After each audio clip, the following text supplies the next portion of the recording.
problème majeur. Cela ne justifie pas que le leader en question n'a pas une majorité écrasante dans son fief, mais plutôt il a été boycotté par certains de ses frères. C'est ça le scénario. Oui, dans beaucoup de localités. Quand j'ai dit frères, des frères de parti. Des frères de parti qui doivent être solidaires.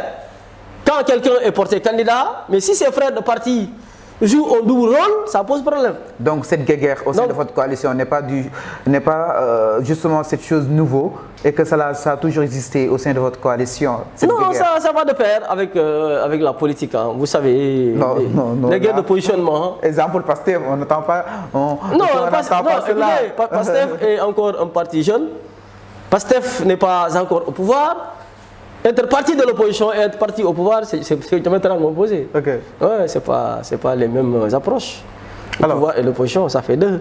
Alors, Mame Boye Diao est parti, mais aussi, on note aussi le départ d'Aly Ngouille Ndiaye. Vous l'avez sans doute dit qu'il y a justement des concertations pour les faire revenir. Alors aujourd'hui, quelles sont vos stratégies en 2024 pour gagner en 60%? Ce n'est pas une chose peut-être facile. Quelles sont vos stratégies suite de votre déroute au local et aux législatives?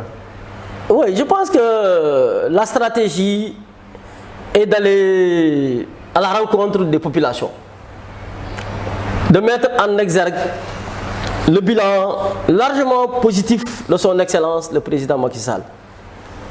La stratégie est de leur montrer la nécessité de la continuité dans l'action gouvernementale pour un lendemain meilleur pour le Sénégal.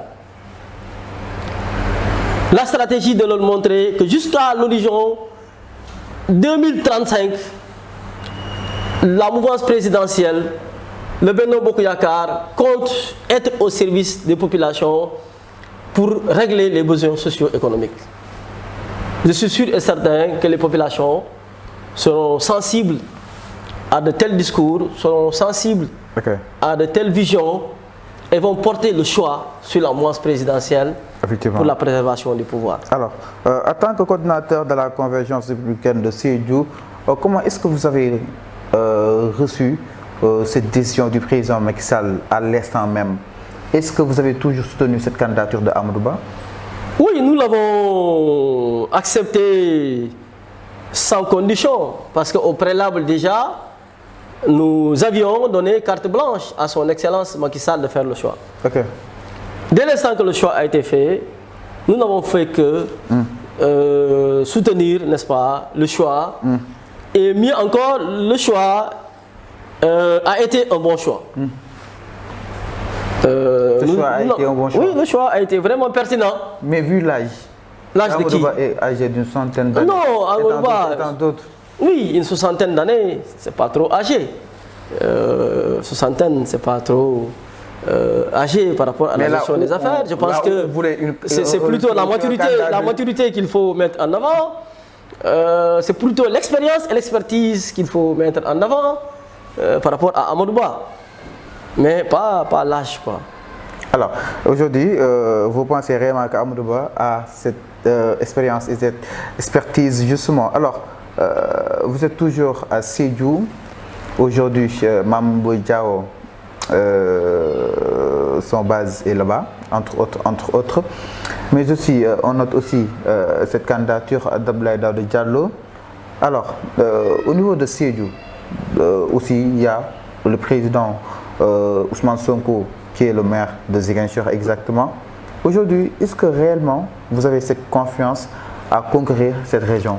Oui, moi je pense que c'est... Ousmane Sonko a un poids électoral?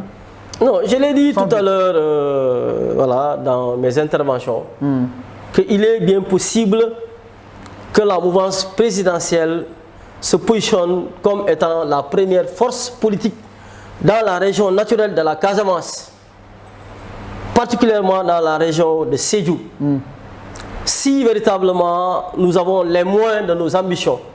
Et surtout quand nous allons avoir une unité sacrée autour de l'essentiel, autour effectivement du candidat Amadou Ba. Je pense qu'il y a beaucoup de perspectives favorables, parce que chaque responsable a une base qu'il contrôle Il suffit de faire la jonction des forces pour véritablement gagner les élections sur l'étendue de la région naturelle de la Casamance. Je vous parle en connaissance de cause. Je connais effectivement le poids politique de l'opposition dans le sud du pays. Je connais également la force politique des principaux leaders du Benno Bokk Yakaar. Mais dans le sud, si nous sommes unis, écraser le sud. Non, Ousmane Sonko, effectivement. Le sud du pays, c'est la basse Casamance, oui. C'est la moindre Casamance et la haute Casamance. Donc aujourd'hui, la force politique presque d'Ousmane, c'est au niveau de Ziguinchor.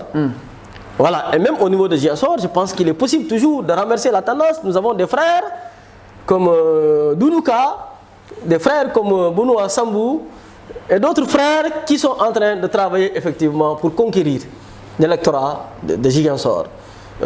Pour Sédhiou, je suis persuadé que le Benno est déjà majoritaire.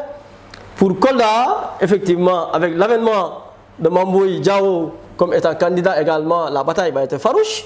Mais aujourd'hui, il y a le ministre de l'enseignement supérieur aussi, Baldé, qui se positionne pour contrecarrer les actions, n'est-ce pas, de Mamboy Diao.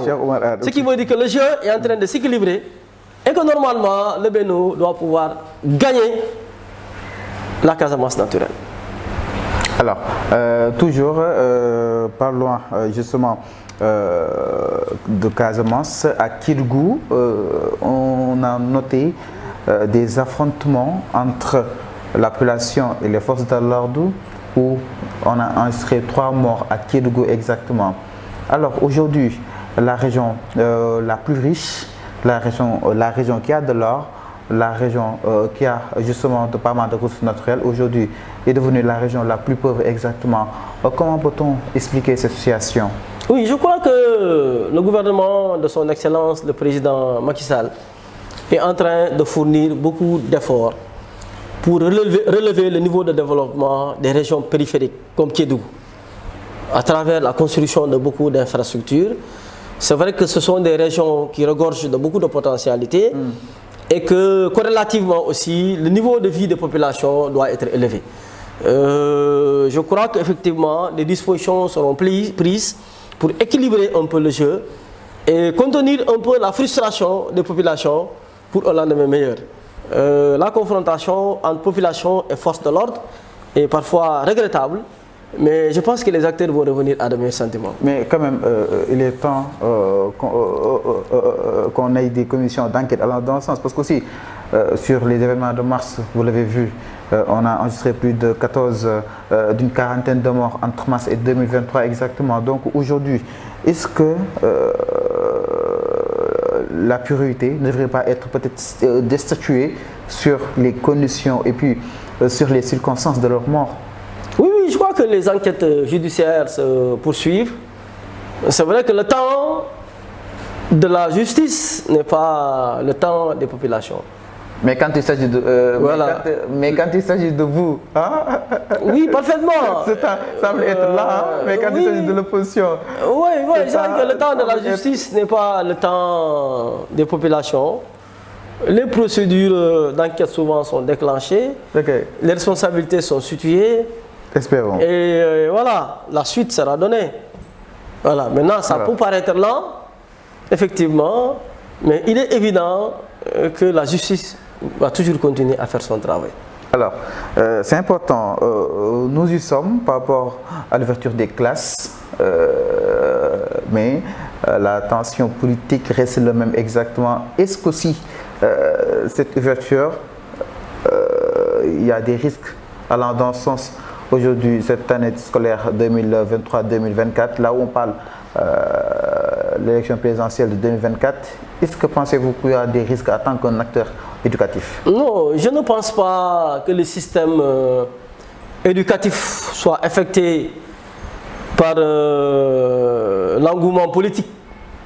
Voilà, ce n'est pas la première fois que le Sénégal est connu des élections présidentielles. Et le système éducatif a toujours continué à bien fonctionner. Mais cette fois-ci... À la limite, peut-être de petites perturbations qui ne manquent pas, mais je suis persuadé que les enfants vont aller à l'école et que tout va bien se passer, les élections vont se dérouler dans de meilleures conditions. Mais quand même, il y a des craintes allant dans ce sens. Oui, les craintes, on peut nourrir des craintes parce que aussi les élections vont de pair avec des enjeux. Évidemment, les craintes peuvent être nourries, mais cela n'enlève en rien au bon fonctionnement des différents secteurs de la vie.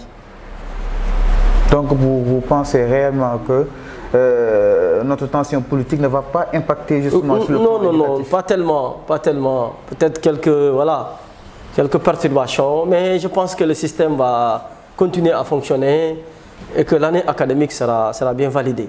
Ouais. Espérons. Alors, on vous remercie, M. Kouyaté. Merci Fallou, voilà, pour la visite. Je remercie également tous les responsables de votre télévision.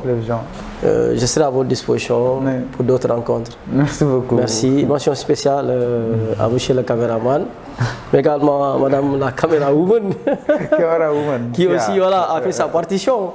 Voilà. Merci. Alors, merci, c'est nous qui vous remercions, Mamadou Kouyaté. Je rappelle que nous étions avec lui, il est sociologue consultant, PDG de haute études de coaching et de management HECM Dakar, mais aussi il est responsable politique à Sédhiou, mais aussi le coordinateur de la convergence républicaine de Sédhiou. Merci beaucoup pour tous ces sujets développés, voilà, chers téléspectateurs. Voilà, surtout votre émission Rencontre avec, une émission que vous aurez dorénavant tous les 15 jours sur les antennes de Sénégal 5 TV. Nous serons à la rencontre justement des candidats potentiels, mais aussi des acteurs politiques, des juristes et pas mal d'autres surprises vous y attendent. Merci à l'ensemble des équipes en technique. Merci beaucoup Fia et Tafa. On se retrouve très prochainement pour un autre numéro. D'ici là, portez-vous bien et bon suite de nos programmes en notre compagnie.